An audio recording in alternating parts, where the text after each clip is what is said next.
ఈరోజు మూడో రోజు డోర్ టు డోర్ కార్యక్రమంలో రామాపురం మండలం కుమ్మరపల్లి గ్రామ పంచాయతీలో సూరకోనపల్లిలో ఈరోజు మేము అందరం కలిసి డోర్ టు డోర్ ప్రోగ్రాం చేస్తున్నాము.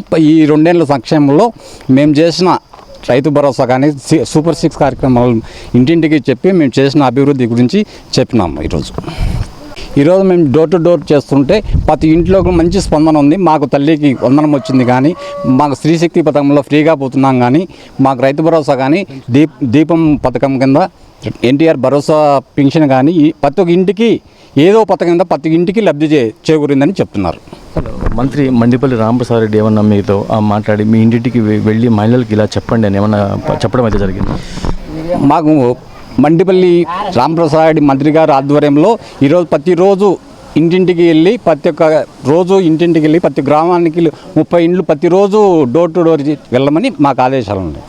ఇప్పుడు తల్లికి వందనం అక్కడక్కడ కొందరు విద్యార్థులకు అయితే పడలేదని వాళ్ళైతే మహిళలు అయితే ఆరోపిస్తున్నారు. దీన్ని ఎప్పుడు మీరు మళ్ళా ఈ తల్లికి వందనం అనే చిన్న ప్రాబ్లంలో ఒక ఇంట్లో కరెంటు బిల్లు ఎక్కువ వచ్చిందని కానీ భూములు ఎక్కువ ఉన్నాయని యాడ్ చేయడం వల్ల కొందరికి సమస్యలు అయితే ఒకరికి ఉన్నవి. ఇవి ఆగస్టు 10వ తేదీ వల్ల దీని మీద గ్రీవెన్స్ పెట్టుకొని చేస్తారండి. మా మండిపల్లి రామప్రసాద్ గారు మాకు నియోజకవర్గం రాయచూటి ఎమ్మెల్యే అయిన తర్వాత మంత్రిగా అయిన తర్వాత ప్రతి గ్రామానికి సిమెంట్ రోడ్లు కానీ ప్రతి ఒక్కటి తాగునీరు కానీ ప్రతి ఒక్కటి చేస్తున్నామండి. గాలివీటి సురేంద్ర రెడ్డి, రామాపురం మండలం టీడీపీ అధ్యక్షుడు.